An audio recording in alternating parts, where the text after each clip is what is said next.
Good evening everyone, this is doctor Abhishek Gupta. आज मैं आपके सामने लेके आया हूँ क्वांटम मैकेनिक्स के मोस्ट इंपॉर्टेंट क्वेश्चन जो कि टॉपिक वाइज रहने वाले हैं। देखिए, quantum mechanics Punjab lecturer cadre chemistry के अंदर रिसेंटली एडिट टॉपिक है जो कि बहुत इंपॉर्टेंट है। और इस बार अगर देखा जाए पंजाब लेक्चर केडर केमिस्ट्री के अंदर ज्यादा वेटेज में देखने को मिल सकता है क्योंकि सिलेबस बहुत डिटेल के अंदर हमारे लेक्चर केडर के अंदर डाला गया है।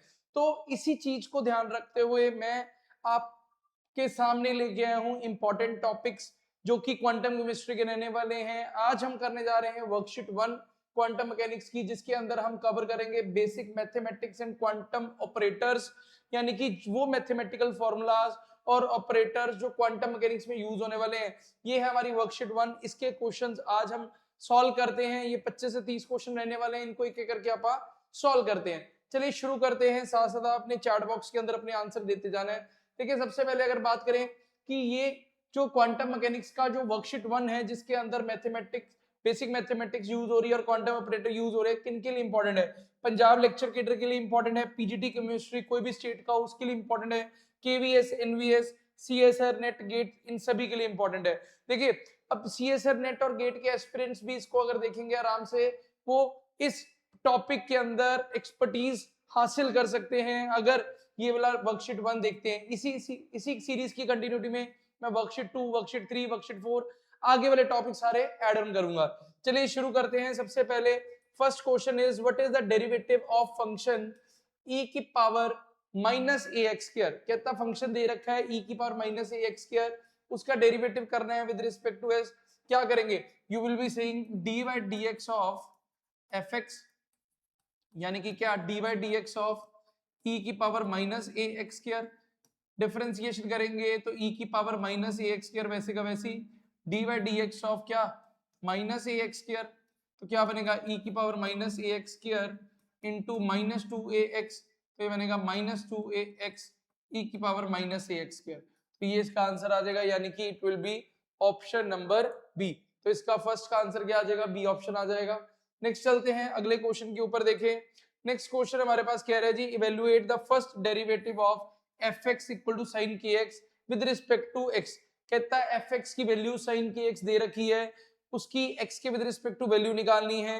क्या होगा?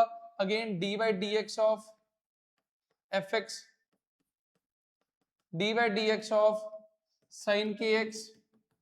साइन एक्स की डिफरेंशिएशन होती है कॉस के एक्स, और further D by d x इसका करेंगे के एक्स का करेंगे। यू विल बी सेइंग के कॉस के एक्स। इसका आंसर क्या आ जाएगा? के कॉस के एक्स, यानी कि सी ऑप्शन इसका करेक्ट आंसर आ जाएगा। Is that clear everyone? C will be the correct option. C हमारे पास क्या रहेगा? करेक्ट आंसर रहेगा। नेक्स्ट अगर अपन चलें अगले क्वेश्चन के ऊपर, थर्ड क्वेश्चन अगर हम बात करें, थर्ड क्वेश्चन के अंदर देखिए, नेक्स्ट है हमारे पास थर्ड क्वेश्चन। कहता using the product rule what is the derivative of f x x की पावर ई एक्स। तो अगेन करिए d y d x of f x निकालना चाह रहे हैं आप, तो कैसे निकालेंगे? It will be d y d x किसका? X e x. तो मैंने कहा हमारे पास सबसे पहले ये फर्स्ट है, ये सेकंड है। First as it is d y d x of second, फिर second as it is d x by d x. तो ये तो वन आ गया, a x e x plus e x. तो इट विल बी कौन सी वाली option? E x plus x e x, A option आ जाएगी। क्लियर? हाँ जी, इसमें कोई डाउट? फोर्थ क्वेश्चन की अगर मैं बात करूं, फोर्थ क्वेश्चन देखिए हमारे पास, फोर्थ क्वेश्चन दे रखा है। कहता आपको एक इंटेग्रल दिया है, डेफिनेट इंटेग्रल दिया है, इसकी वैल्यू सॉल्व करनी है। What you will be doing? अब आपको लग रहा है सर ये तो मैथ्स करवा रहे हो। ये भाई मैथ्स करना पड़ेगा अगर आप चाहते हैं कि हमारे पास इसके अंदर आप एक्सपर्टीज हासिल कर सके, तो ये टॉपिक आपको करना पड़ेगा। जस्ट एक सेकेंड।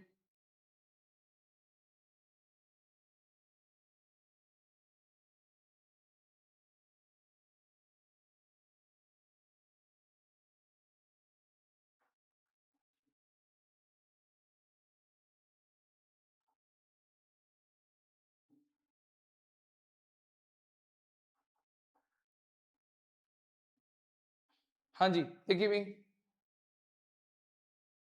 आ जाइए। चलिए देखिए, थोड़ा जस्ट एक टेक्निकल इशू आ गया था, उस वजह से रुक गई।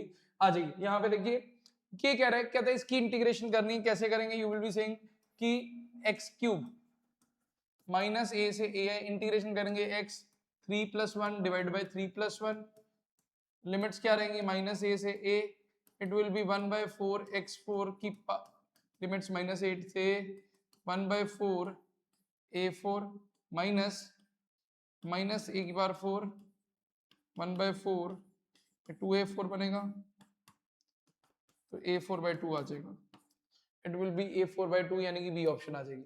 चले नेक्स्ट देखिए अगले क्वेश्चन के ऊपर चलते हैं। अगले क्वेश्चन की बात करें, पांचवा क्वेश्चन क्या कह रहे हैं, कहता what is the integral of e cx dx।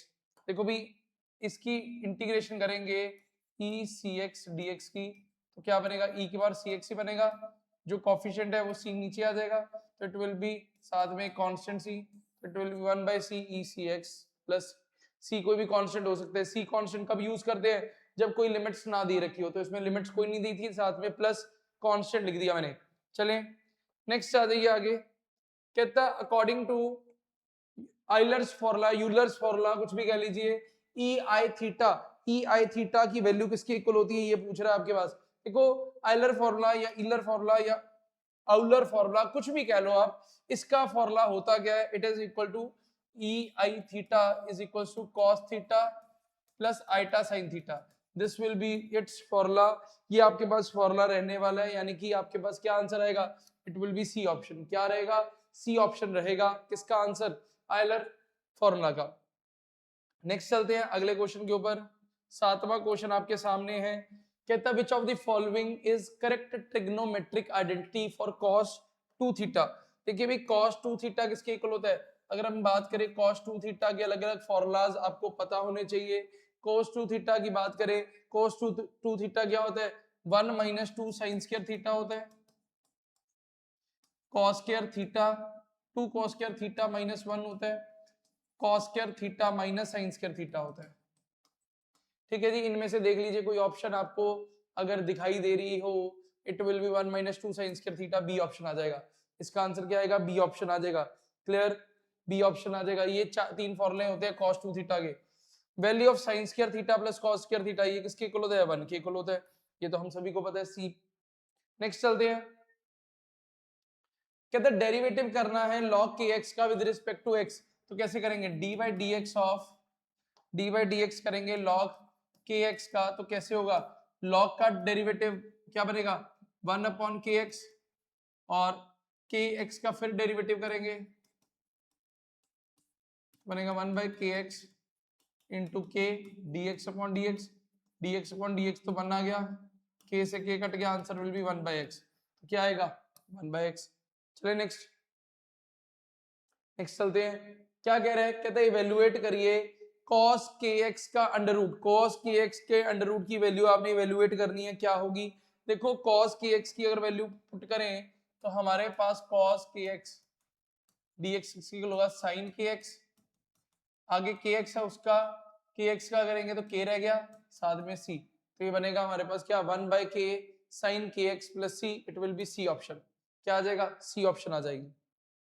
Next चलते हैं, for a wave function psi x, एक वेव फंक्शन दे रखा है psi x to be physically acceptable, कहता उसे फिजिकली एक्सेप्टेबल मानने के लिए इट मस्ट बी, वो क्या होना चाहिए, फिजिकली एक्सेप्टेबल मानने के लिए क्या कहेंगे, हाँ जी क्या कहेंगे, देखो भी हमारे पास ये वैल्यू, ये चीज याद रखनी है, एक वेव फंक्शन फिजिकली तब एक्सेप्ट किया जाता है जब उसकी सिंगल वैल्यू हो, कंटिन्यूअस हो, स्क्वायर इंटीग्रेबल हो, तो ये तीन कंडीशंस अगर हमारे पास होती है तो वो फिजिकली एक्सेप्टेबल वेव फंक्शन माना जाता है।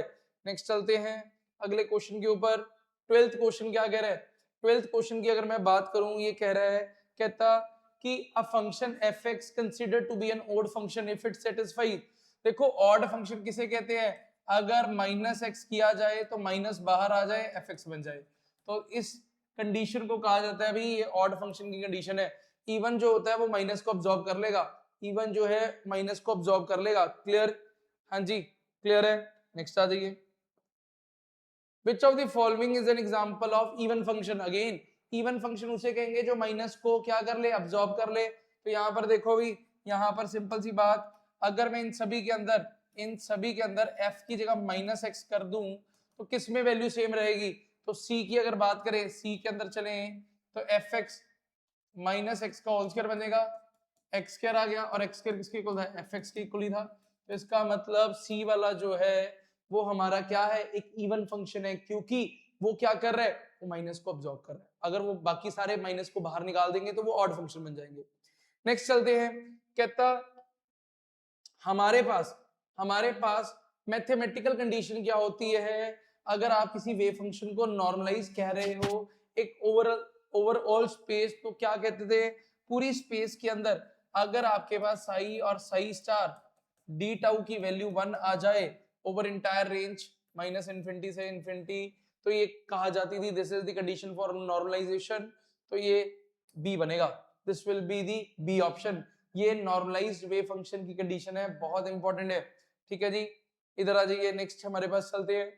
कहता आपके पास वेव फंक्शन जो है स्क्वायर इंटीग्रेबल है, it means that integral of the probability density over all space वो क्या होगी, तो देखो अगेन यही पूछ रहा है, कहता psi star over entire space d tau आपके पास माइनस इन्फिनिटी से इन्फिनिटी मान लो, ये किसके इक्वल होगा, एक फाइनाइट वैल्यू के इक्वल होगा, this will be equal to finite value, यानी कि आपके पास क्या आएगा, ए ऑप्शन आ जाएगा, ए ऑप्शन आ जाएगा।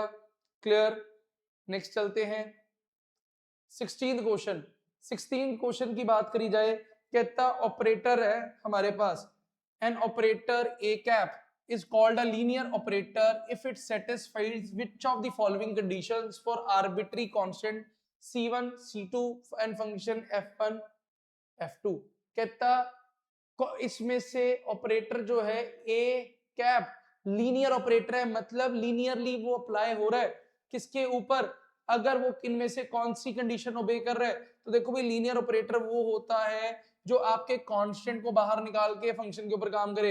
तो देखो भी अगर मैंने ए कैप एक लीनियर ऑपरेटर लिया c1 f1 plus c2 f2 लिया, तो होगा क्या, तो आपके पास ए कैप अंदर जाएगा c1 बाहर, operator A cap function f1 पे काम करेगा, c2 बाहर ए कैप f2 पे काम करेगा। तो इसका मतलब अगर आप ध्यान से देखो हमारे पास अगर आप देखें c1 बाहर ए कैप, यहाँ देखो c1 बाहर ए कैप f1 पे आना चाहिए था, बट ए कैप f2 के साथ लग गया c1 में, गलत। A cap f1 plus f2 पे लग रहा है, मल्टीप्लाई हो गया, ये भी गलत। यहाँ देखो दो प्रोडक्ट थे उन पे दोनों पे ऐसे लग गया, गलत। एडिशन में लगता है ये वाला, देखो ये वाले में ये नहीं बना, इसका मतलब बी आएगा, बी में लीनियर ऑपरेटर सही से काम कर रहा है जैसे हमने प्रेडिक्ट किया था। क्लियर, नेक्स्ट देखिए अगला question, which of the following is not a linear operator, कहते हैं इनमें से कौन सा लीनियर ऑपरेटर नहीं है। देखो डिफरेंशिएशन लीनियरली काम करती है, इंटीग्रेशन लीनियरली काम करती है, कांस्टेंट सी जो होता है कोई भी कांस्टेंट मल्टीप्लाई लीनियर में होता है। बट अगर आप इसकी बात करें, अगर मैं ऐसे लिखूं दो फंक्शन है f1 और f2 पे ऑपरेटर अंडर रूट करा, क्या वो f1 under root plus f1 f2 under root के बराबर होगा, नहीं होगा। तो ये लीनियर स्क्वायर रूट ऑपरेटर जो है लीनियर ऑपरेटर नहीं होता। ठीक है, नेक्स्ट उसके बाद कहता आपके पास ए कैप ऑपरेटर दे रखा है एफ एक्स पे लगाओ, यानी कि डी बाई डी एक्स किस पे लगाओ, 3x square plus 5x plus 2 पे लगाओ, क्या बनेगा 6x प्लस 5, ये बन जाएगा। इसका आंसर क्या बना, ए ऑप्शन आ गया, ए ऑप्शन आ गया भाई। देखिए मैं ज्यादा टाइम वेस्ट नहीं कर रहा, सीधे सीधे फटाफट जल्दी जल्दी क्वेश्चंस करवा रहा हूँ। मेन हमारा मोटिव ये है कि आप जल्दी से जल्दी ज्यादा से ज्यादा क्वेश्चन प्रैक्टिस करें, तो काइंडली आप इसको अच्छे से देखिए, ये हर एक तरीके का क्वेश्चन है, ये मैं आपको इंश्योर कर सकता हूँ। अगर आपने ये सारी वर्कशीट्स कर ली और सारा कंटेंट कर लिया जो हमने क्लासेस के अंदर करवाया, क्वांटम सारे नोट्स कर लिए, सारी क्लासेस अटेंड कर ली, तो आपको क्वांटम में से एक भी क्वेश्चन बाहर से देखने को नहीं मिलेगा, एक एक क्वेश्चन वही मिलेगा जो हमने क्लासेस में करवा रखा है। तो इसलिए मेक श्योर दैट कि आप हमारा वाला ये कंटेंट जरूर करके जाएं, ये वाला कंटेंट जरूर करके जाओ, इसमें से एटलीस्ट कोई क्वेश्चन छोड़ के ना जाए। ठीक है, अगर आप छोड़ के जाएंगे तो वो आप अपने रिस्क के ऊपर करके जाएं। ठीक है, क्योंकि पेपर में क्वेश्चन इसी में से आएगा, सिंपल सी बात। एज श्योर ये मैं वीडियो यूट्यूब पे भी डालूंगा, तो ये वहां पे भी पड़ी रहेगी और आप चेक भी कर सकते हैं कि जब पेपर आएगा उसमें से क्वेश्चन जो है इसी में से ही पूछे गए होंगे। नेक्स्ट चलते हैं, कहता result of applying the operator, ये ऑपरेटर दे रखा है किसके ऊपर, एक्स एन के ऊपर लगाना है। देखो भी ए कैप एफ एक्स के ऊपर लगाओ, ऑपरेटर क्या है x d by d x, किसके ऊपर काम करेगा एक्स की पावर एन, तो क्या बनेगा एक्स एन आगे एक्स एन माइनस वन, तो एक्स की पावर वन ये कट गई, तो क्या बना एन एक्स एन, तो एन एक्स एन आ गया, यानी कि सी आंसर आ जाएगा। इसका आंसर क्या आया, answer will be C option. Clear, next आ जाइए।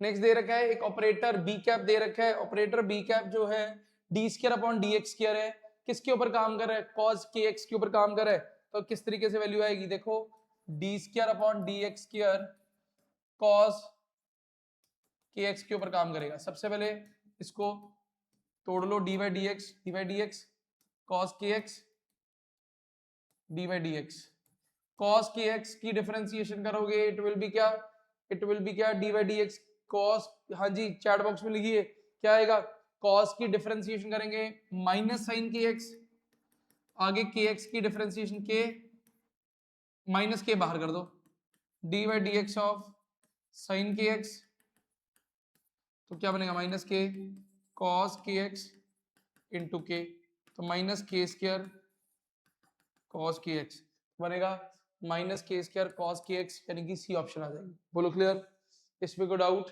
हो जाएगा।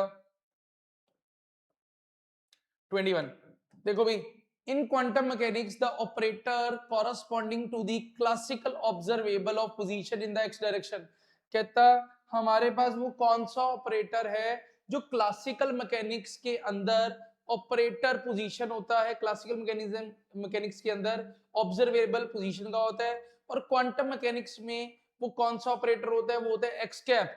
एक्स कैप जो होता है मल्टीप्लीकेशन कराता है, यानी कि मल्टीप्लीकेशन बाय एक्स, यानी कि एक्स कैप क्वांटम मैकेनिक्स के अंदर क्लासिकल मैकेनिक्स का पोजीशन ऑब्जर्वेबल होता है। ठीक है जी, ये आपको लेक्चर 1 जो मैंने क्लासेस लगाई थी क्वांटम मैकेनिक्स की, उसके अंदर लेक्चर 1 के अंदर ये बताया था मैंने, क्लासिकल मैकेनिक्स और क्वांटम मैकेनिक्स आपस में कैसे रिलेटेड है। ठीक है जी, quantum mechanical operator for the linear momentum component px, कहता है क्वांटम मैकेनिकल ऑपरेटर, कहता है px के लिए px जो होता है उसका ऑपरेटर क्या होता है minus iota h cut curl upon curl x, तो इसकी वैल्यू पुट कर दो minus iota h cut curl upon curl x. और अगर आप px स्क्वायर देखो, अगर px स्क्वायर देखो, px स्क्वायर क्या होगा px dot px minus iota h cut curl upon curl x, minus iota h cut curl upon curl x, तो minus iota h cut का होल स्क्वायर बाहर निकाल लो, curl square upon curl x square आ गया, minus minus plus हो गया, iota का square रह गया, आइटा का स्क्वायर एच कट का square curl square upon curl x square आ गया। देखो है कोई आइटा स्क्वायर वाला, आइटा स्क्वायर नहीं है, तो आइटा का स्क्वायर माइनस वन होता है, minus h cut square curl square upon curl x square, तो देख लो minus h cut square curl square upon curl x square, B option आ जाएगी, it will be option number B, ये B बनेगी option. Clear है जी, 23 का बी आ गया। नेक्स्ट आ जाइए, नेक्स्ट अगर हम बात करें हमारे पास 24th क्वेश्चन, 24th की अगर मैं बात करूं क्या कह रहा है, कहता क्लासिकल काइनेटिक एनर्जी इस तरीके से दी जाती है, कहता corresponding one dimensional kinetic energy T x cap किसके इक्वल होगा, तो टी एक्स कैप की अगर मैं बात करूं वो इक्वल होगा 1/2m पी एक्स कैप का होल स्क्वायर, इसको अगर सॉल्व करेंगे 2m पी एक्स कैप का भी ऊपर वैल्यू निकाली थी minus h cut square upon curl square upon curl x square, तो बनेगा minus h cut square upon 2m curl square upon curl x square, ये वैल्यू आ जाएगी, यानी कि ये बनी सी ऑप्शन, सी ऑप्शन बनी। क्लियर एवरीवन, क्लियर एवरीवन, ये सारा कुछ करा रखा है। अगर ये टी एक्स की बजाय क्लासिकल काइनेटिक एनर्जी जो हमें टी निकालने को दिया है वो वाई एक्सिस के लॉन्ग होती तो curl square upon curl y square आया ना था, अगर जेड के लॉन्ग कही होती जेड स्क्वायर आया ना था नीचे। ठीक है जी, चलें 25th क्वेश्चन देखिए, 25th क्वेश्चन क्या कह रहा है, कहते हैं in 3 dimensional space kinetic energy operator T cap is written using Laplacian operator, कहता टी कैप को अपन लैप्लेशियन ऑपरेटर की हेल्प से लिखते हैं, तो वो कैसे लिखा जाता है। हाँ जी, देखो भी हमारे पास टी कैप की वैल्यू क्या है minus h cut square upon 2m curl square upon curl x square, ठीक है जी, यही होती है। और इसी curl square upon curl x square को आप क्या लिख देते हैं 3 डायमेंशनल के अंदर, तो ये तो 1D के अंदर है, 1 डायमेंशन के अंदर है। 3 डायमेंशन की बात करें ये बनेगा curl square upon curl x square, curl square upon curl y square, curl square upon curl z square, इसे आपा डेल स्क्वायर लिख देते हैं, तो ये बनेगा minus h cut square upon 2m del square, यानी कि इसमें से देख लो minus h cut square upon 2m ये बनेगा, है ना। ये ऊपर अपन ने ड्राइव किया था, ये ऊपर अपन ने ड्राइव किया था भाई x के लिए, तो ये 3D के लिए निकाल दिया, 3D के लिए सारों को ऐड कर दिया। बोलो क्लियर हो जाएगा। चले नेक्स्ट, लेप्लेशियन ऑपरेटर। अब ये देखो ऊपर वाला क्वेश्चन आ गया, डेल स्क्वायर क्या लिखते हैं, डेल स्क्वायर होता क्या है, डेल स्क्वायर होता क्या है curl square upon curl x square, curl square upon curl y square, curl square upon curl z square, ये होता है डेल स्क्वायर। बोलो क्लियर, यानी कि बी ऑप्शन, हाँ जी बी ऑप्शन।